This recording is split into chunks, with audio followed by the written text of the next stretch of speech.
देशाची आर्थिक राजधानी मुंबईवर सध्या युद्धाचे गंभीर स्वरूपाचे परिणाम पाहायला मिळतात। मी सध्या मुंबईच्या कामाटीपुरा परिसरामध्ये आहे। या ठिकाणी बरेचसे एक्सपोर्टर, इम्पोर्टर्स, ट्रेडर्स असतात आणि या सगळ्या ट्रेडर्सना या युद्धाचा मोठा फटका बसताना पाहायला मिळतोय आणि थेट त्यांच्या उद्योगधंद्यांवरच याचा परिणाम होतोय। आपण या ठिकाणी दुकानदारांशी बातचीत करणार आहोत। क्या नाम है आपका और क्या? गणेश देवासी। अच्छा, ये अभी जो युद्ध चल रहा है ईरान, इजराइल, अमेरिका में, इससे आपके बिजनेस पे क्या इफेक्ट पड़ा है? बिजनेस पे बहुत इफेक्ट पड़ा है। जैसे बाहर से कोई माल इंपोर्ट आता था वो अब नहीं आ रहा है और यहाँ पे 1 रुपए की गिराकी नहीं है। कस्टमर लोग सब मतलब सोच रहे हैं कि भाई आगे क्या होगा। तो हर चीज़ महंगी भी हो गई है और व्यापार भी नहीं है बिल्कुल। और पूरा बाजार में लोगों के ऊपर मतलब ऐसा एक दहशत भय है कि भाई आगे क्या होगा, अपन क्या कर सकते हैं ऐसा। नक्कीच, इथे पण काही व्यापारी है। क्या नाम है आपका और क्या काम करते हैं? मदन लाल है, इलेक्ट्रॉनिक का ट्रेडिंग करता हूँ।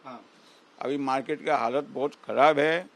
बाजार में नोट है नहीं, सब शेयर बाजार रोज टूट रहा है। सब पेमेंट पब्लिक का वहाँ घुस गया है। उसके लिए मार्केट का पोजीशन बहुत ख़राब है। आगे क्या होगा कोई पता नहीं है। अच्छा, आप लोग भी परेशान बैठे हैं यहाँ पे? परेशान क्या, परेशान हद से ज़्यादा परेशान है।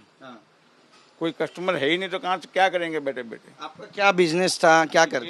AC, LED TV, fridge, washing machine, electronic trading करते थे। अभी कोई कस्टमर ही नहीं है।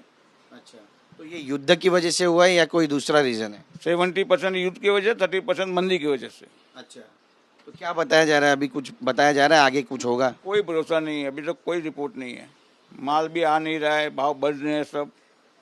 नक्कीच बघा, ही अवस्था आहे आणि त्यामुळे नेमकी आता परिस्थिती किती विकट होणार आहे हे सुद्धा पाहणं तितकंच महत्त्वाचं ठरणार आहे। पण आपण पाहतोय बघा, सगळे एसीचे जे उद्योग आहेत ते ठप्प पडलेले आहेत। इलेक्ट्रॉनिकच्या ज्या वस्तू आहेत त्यासुद्धा दुकानामध्ये पडलेल्या आहेत, ग्राहक नाही आहेत आणि ज्या वस्तू मागवण्यात आलेल्या आहेत त्यासुद्धा येत नाही आहेत। त्याच्यामुळे इथले जे व्यापारी आहेत ते हवालदिल झाले आहेत। कॅमेरा पर्सन योगेश गुरवसह गिरीश गायकवाड, TV9 मराठी, मुंबई।